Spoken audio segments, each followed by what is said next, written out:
ومن أعرض عن ذكري فإن له معيشة ضنكا ونحشره يوم القيامة أعمى জোরে বলেন আল্লাহু আকবার। আল্লাহ রাব্বুল আলামিন বলেন, বান্দা হে, যদি তোমরা আমার শুকরিয়া আদায় না করো, আমার শুকরিয়া আদায় করতে তোমাদের যদি কষ্ট হয়, তাহলে শোনো, দুনিয়ার জিন্দেগিতে তোমাদের জীবনকে আমি আল্লাহ রাব্বুল আলামিন সংকীর্ণ করে দেব। এটা হলো দুনিয়ার শাস্তি। আল্লাহর শুকরিয়া যারা আদায় না করে তাদের জন্য দুনিয়ার শাস্তি হলো আল্লাহ রাব্বুল আলামিন তাদের সব জায়গায় তাদের জীবনযাত্রার যে গতিবিধি এটাকে সংকীর্ণ করে দেবেন। আমরা কি তা চাই? আমরা চাই বলেন? আমরা আমাদের জীবনের যে স্পিড, গতি, এটা সংকীর্ণ হয়ে যায়, এটা আমরা কেউ চাই না। এটা দুনিয়াতে আল্লাহ পাক করে দেবেন আল্লাহর শুকরিয়া আদায় না করলে। ওয়ানাহশুরুহু ইয়াউমাল কিয়ামাতি আমা, এবং কিয়ামতের ময়দানে আল্লাহ রাব্বুল আলামিনের হুঁশিয়ারি হলো আমাদেরকে অন্ধ করে তুলবেন। আমরা কি আল্লাহর দরবারে অন্ধ হয়ে উঠতে চাই? কেউ উঠতে চায় না। তাহলে আল্লাহর শুকরিয়া আদায় করতে রাজি আছেন না? নেই? আছেন তো? আমরা সদা সর্বদাই আল্লাহর শুকরিয়া আদায় করব। আল্লাহর শুকরিয়া আদায় করলে আল্লাহ রাব্বুল আলামিন বাড়িয়ে দিবেন। সম্মানিত উপস্থিতি, আপনারা সবাই ভালো আছেন, তাই না? তাফসিরুল কোরআন মাহফিল আমরা এসেছি একটা উদ্দেশ্য নিয়ে, সেটা হলো আমরা কোরআন থেকে তাফসির শুনবো। কি শুনবো? তাফসির শুনবো। আল্লাহ রাব্বুল আলামিন বিশ্ব নবীর উপরে সুদীর্ঘ 23টা বছরে যে ঐশী কালাম আল্লাহ রাব্বুল আলামিন নাজিল করলেন, কি আছে সেই কোরআনের ভিতরে জানা দরকার আছে না নেই? কেন জানা দরকার? কারণ হলো এইটা জেনে আপনার আমার জীবনে যে শান্তি আছে তার ভিতরে, এই শান্তির পথটা আমাদের খুঁজতে হবে, ঠিক কিনা? আজকে আমরা শান্তির জন্য কত কিছুই না করছি, কিন্তু আসলে কি শান্তি পাওয়া গেছে ভাইরা আমার? শান্তি পাওয়া যায়নি। তার মূল কারণ হলো কোরআন নাজিল করে আমাদেরকে শান্তির পথটা আমাদের সামনে প্রেজেন্ট করলেন যে হে মানবতা, হে মানুষ, তোমরা যদি এই পথে হাঁটো তাহলেই তোমাদের প্রকৃত শান্তি। আমরা সেই পথ বাদ দিয়ে নতুন একটা পথ আবিষ্কার করেছি। সেই পথে হাঁটার কারণেই আমরা যতই হাঁটছি ততই সামনে শান্তি পাচ্ছি না অশান্তি পাচ্ছি? অশান্তি পাচ্ছি। সম্মানিত উপস্থিতি, আমরা বসে আছি, আমরা মুসলমান। আমরা কি বলেন? মুসলমান।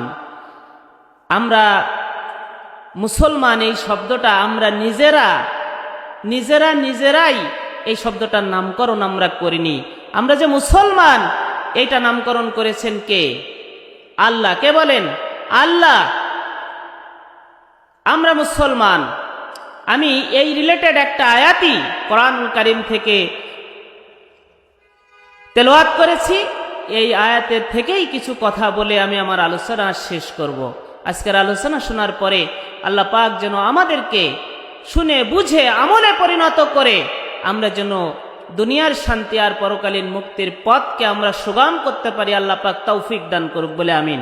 সম্মানিত উপস্থিতি, আজকে সুন্দর করে যে প্যান্ডেল সাজানো হয়েছে, যে তাফসিরুল কোরআন মাহফিলের আয়োজন করা হয়েছে, এই তাফসিরুল কোরআন মাহফিল এটা কোনো ধারাবাহিকভাবে কোনো ট্র্যাডিশনাল নয়, এটা প্রথাগত কোনো জিনিস নয়। এখানে আসা এবং আমাদের এই আয়োজনের একটা সার্থকতা আছে না নেই বলেন? আছে।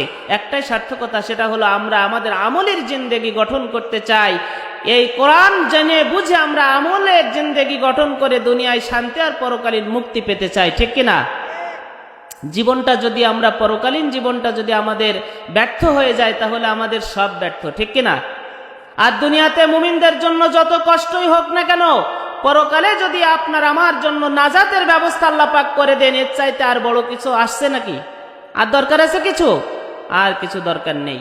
সুতরাং আমাদের লক্ষ্য থাকবে, মুমিন হিসেবে আমাদের লক্ষ্য থাকবে পরকালীন মুক্তি।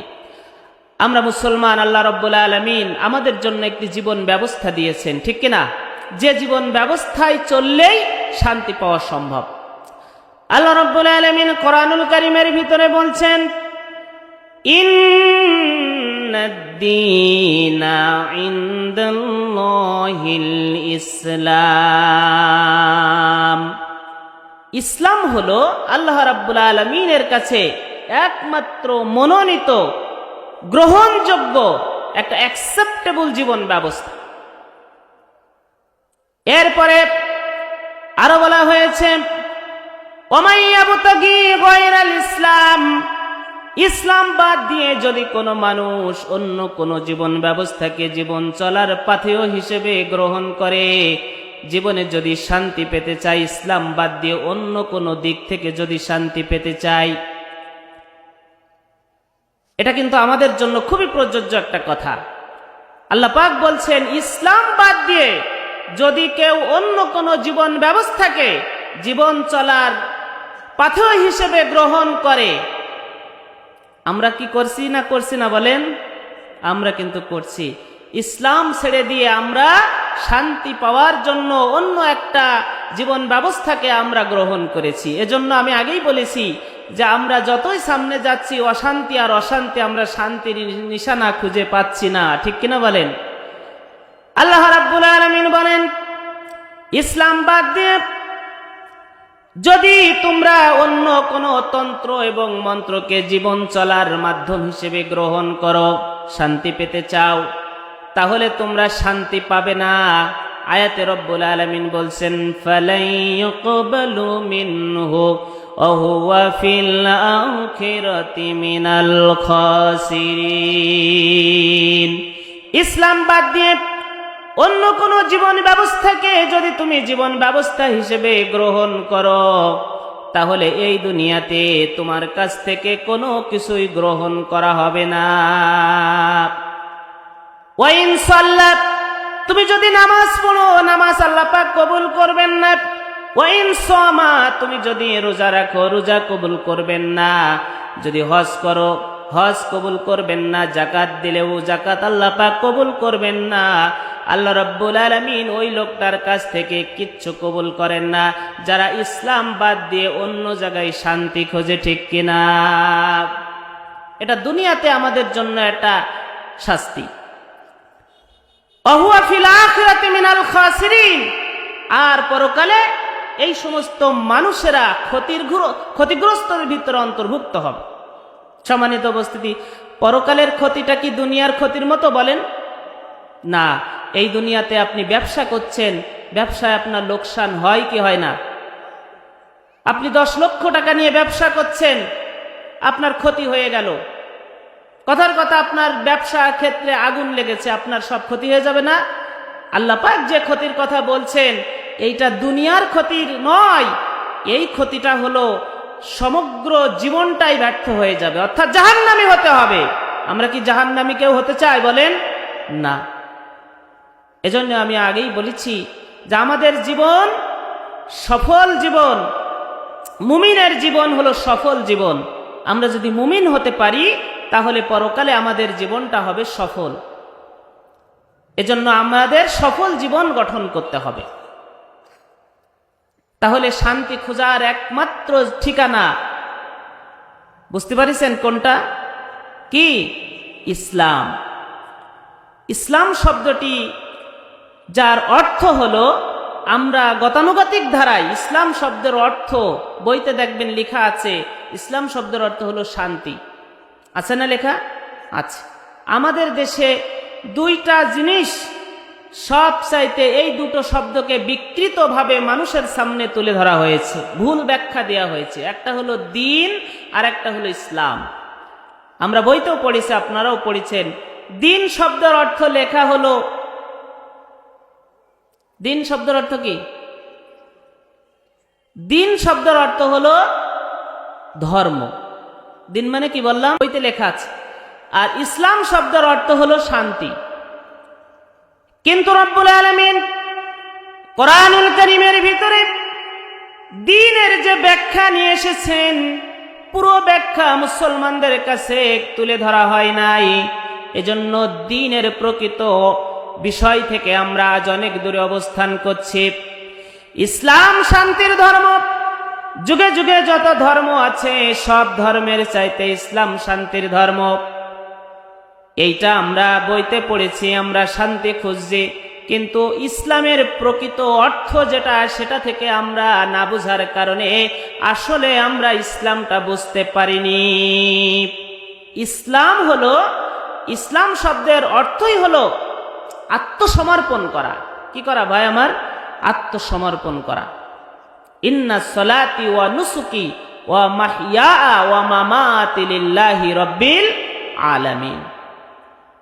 এই কথার অর্থ হলো আমার নামাজ, আমার রোজা, আমার জীবন, আমার মরণ সব কিছুই কার জন্য? আল্লাহর জন্য। সম্মানিত উপস্থিতি, তো Islam is the complete code of life, একটি পরিপূর্ণ জীবন ব্যবস্থা। এই পরিপূর্ণ জীবন ব্যবস্থাকে আমরা আসলে এর মূল যে হাকিকত সেটা বুঝতে পারিনি, এজন্য আজও আমরা শান্তি পাইনি। তাই আমরা যদি ইসলামের ছায়াতলে আসি তাহলে আমরা প্রকৃত শান্তি পাব। কিন্তু ইসলাম বাদ দিয়ে আমরা শান্তির জন্য আমরা পুঁজিবাদী অর্থ ব্যবস্থা, আমরা বিভিন্ন তন্ত্র মন্ত্র নিয়ে আমরা পথ চলছি, জীবন পার করছি। এজন্য আমরা আজ শান্তির জন্য আমাদের ভিতরে হাহাকার ডেকে যাচ্ছে, আমরা প্রকৃত শান্তি পাচ্ছি না। পাচ্ছি কি বলেন? পাচ্ছি না। এজন্য প্রকৃত শান্তি পেতে হলে ইসলামের কাছে আসতে হবে। সম্মানিত উপস্থিতি, আল্লাহ রাব্বুল আলামিন এই আরশের মালিক, আসমানের মালিক, জমিনের মালিক, আপনার হায়াতের মালিক, মাউতের মালিক, সে মহান আল্লাহ রাব্বুল আলামিনের কালামে হাকিম সূরা আল হাদিদ 25 নম্বর আয়াত। এই আয়াতের দুই একটি কথা আপনাদের সামনে আমি বলতে চাই। আল্লাহ রাব্বুল আলামিন মানুষের শান্তির জন্য, মানবতাকে মুক্তি দেওয়ার জন্য বিশ্বনবী জনাবে মুহাম্মদুর রাসূলুল্লাহ সাল্লাল্লাহু আলাইহি ওয়াসাল্লাম তিনি এই দুনিয়াতে যখন এসেছিলেন, ঘোর অমানিসার যুগ, আয়ামে জাহিলিয়াতের যুগ, মনুষ্যত্ব তাদের ভিতরে ছিল না, নারীর সতীত্ব ছিল না, দাস দাসীদের অধিকার ছিল না। এমন একটি অজ্ঞতার যুগে মানুষকে শান্তি দেওয়ার জন্য এসেছিলেন কে? বিশ্বনবী জনাবে মুহাম্মদ রাসূলুল্লাহ সাল্লাল্লাহু আলাইহি ওয়াসাল্লাম। তার উপরে নাজিল হয়েছিল আল কোরআন। সেই কোরআনে আল্লাহ রাব্বুল আলামিন বলছেন, নবীদেরকে আমি কেন দুনিয়াতে প্রেরণ করেছি? আল্লাহ পাক বলছেন, ওয়ালাকাদ আরসালনা রাসূলানা বিল বাইয়িনাত ওয়া আনজালনা মাআহুমুল কিতাবা ওয়াল মিজান। জোরে বলেন আল্লাহু আকবার। আল্লাহ রাব্বুল আলামিন বলছেন, ওয়ালাকাদ আরসালনা রাসূলানা, আমি প্রত্যেকটি নবী এবং রসুলকে দুনিয়াতে প্রেরণ করেছি বিল বাইয়িনাত, বাইয়িনাতের সাথে। আপনাদেরকে আমার সাথে একটু কথা বলতে হবে।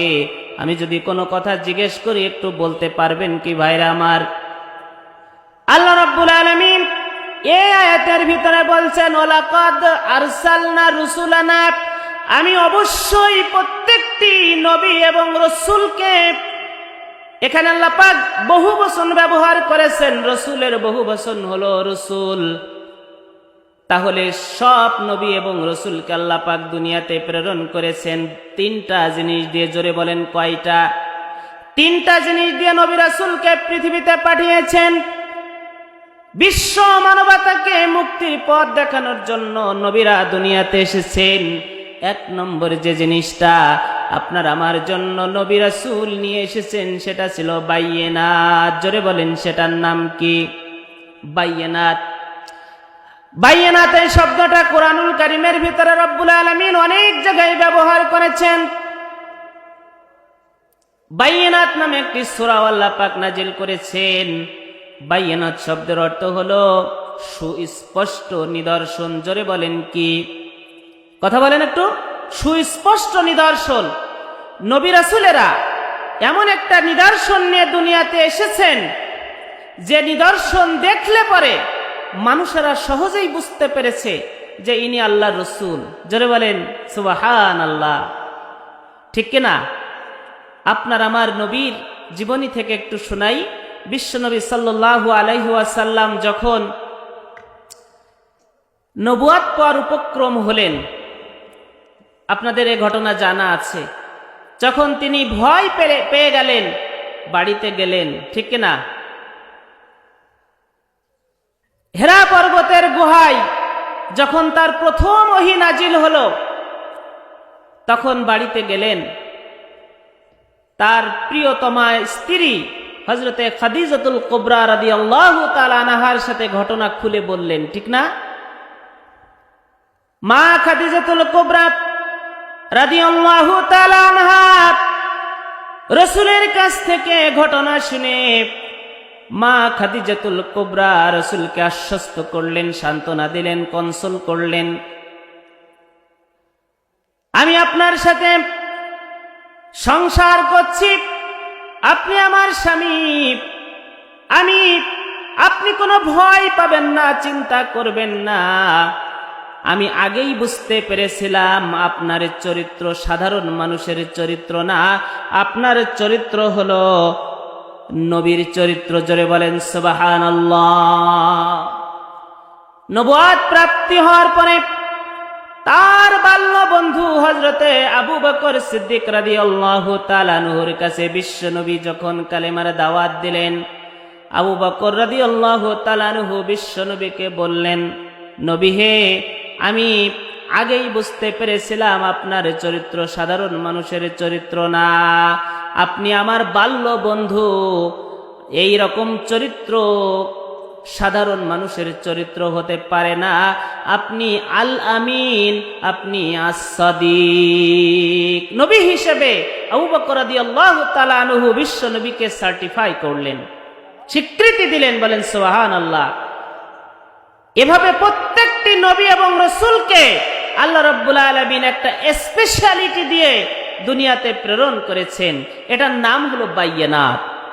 বাইয়ানাতের ভিতরে তিনটা জিনিস আছে। একটা হলো হুসনুল খলক, উত্তম চরিত্র।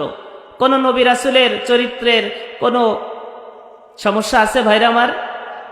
প্রত্যেকটা নবী রাসূল হলো নিষ্পাপ, ইনোসেন্ট, নিষ্পাপ। তাদের চরিত্রের ভিতরে এক তিল পরিমাণ কোনো সন্দেহ সংশয় নেই। এত উন্নত চরিত্র দিয়ে বিশ্ব নবী সহ প্রত্যেকটি নবী রাসূলকে আল্লাহ রাব্বুল আলামিন দুনিয়াতে নিয়ে আসলেন। ওয়া ইন্নাকা লাআলা খুলুকিন আযীম। আল্লাহ পাক কোরআনুল কারীমের ভিতরে বলেছেন, আজিম শব্দটি হলো ইসমে ফাইল মুবালাগা, যার অর্থ হলো এত মহান যা আপনি কোনো ক্যালকুলেটর দিয়ে হিসাব করে মিল করতে পারবেন না, রেজাল্ট বের করতে পারবেন না যে কত মহান, ঠিক কিনা? এত উন্নত চরিত্রের অধিকারীকে আপনার আমার নবী। এরপরে রব্বুল আলামিন দুই নম্বর যে জিনিসটা প্রত্যেকটি নবী এবং রাসূলকে দিলেন সেটা হলো কিতাব। জোরে বলেন কি? হযরতে আদম আলাইহিস সালাতু ওয়াস সালাম থেকে শুরু করে বিশ্ব নবী জনাবে মুহাম্মদুর রাসূলুল্লাহ সাল্লাল্লাহু আলাইহি ওয়াসাল্লাম পর্যন্ত যত নবী রাসূলকে আল্লাহ পাক দুনিয়াতে প্রেরণ করেছেন, প্রত্যেকটি নবী রাসূলকে আল্লাহ রাব্বুল আলামিন কিতাব দান করেছেন। আমাদের বিশ্ব নবীকে কোন কিতাব দেওয়া হয়েছে বলেন? দিস ইজ দ্য হোলি কোরআন। আছে কি এর ভিতরে কোনো সন্দেহ? যালিকাল কিতাবু লা রাইবা ফি। এই কিতাবের ভিতরে এক বিন্দু মাত্র কোনো সন্দেহ নেই। সন্দেহ পোষণ করা যাবে? যাবে না। এটা একটা চ্যালেঞ্জিং কিতাব। এই কিতাবটা যদি আমরা জীবনের প্রত্যেকটি পদে পদে মেনে নিতাম, এই কোরআনুল কারীমের ভিতরে 500-র বেশি হুকুম হাকাম আছে। এই হুকুমগুলো যদি আপনি আমি মেনে নিতাম, আদেশগুলোকে যদি আদেশ হিসেবে গ্রহণ করতাম, নিষেধগুলোকে যদি ছেড়ে দিতাম, জীবনে শান্তি আসতো কি আসতো না ভাইরা আমার? আসতো কি আসতো না? আসতো। নারায়ে তাকবীর, নারায়ে তাকবীর। দ্বিতীয় বক্তার আগমন, দ্বিতীয় বক্তার আগমন। নারায়ে তাকবীর।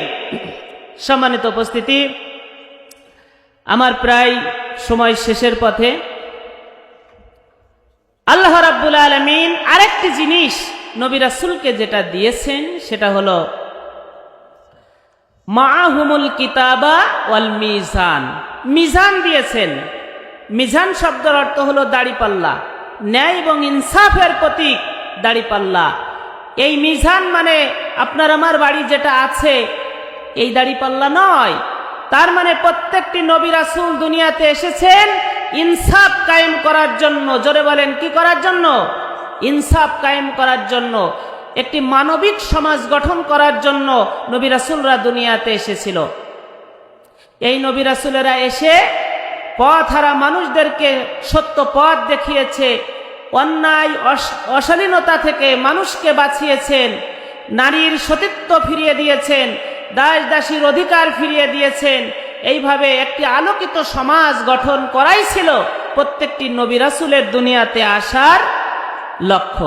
সম্মানিত উপস্থিতি, আল্লাহ রাব্বুল আলামিন আমাদেরকে যেন কোরআন থেকে আরো বেশি করে আলোচনা শুনে আমাদেরকে ইসলামের বিধিবিধান মেনে আমরা যেন কোরআন এবং সুন্নাহ ভিত্তিক জীবন গঠন করতে পারি। আল্লাহ পাক আমাদের সবাইকে সে তৌফিক দান করুক। আপনারা আমার জন্য দোয়া করবেন, আমিও আপনাদের জন্য দোয়া করি। আল্লাহ পাক যেন আমাকে এই পথে কবুল করে নেন। বারাকাল্লাহু লানা ওয়া লাকুম ফিল কোরআনিল আযীম ওয়া মা তাওফিকি ইল্লা বিল্লাহ।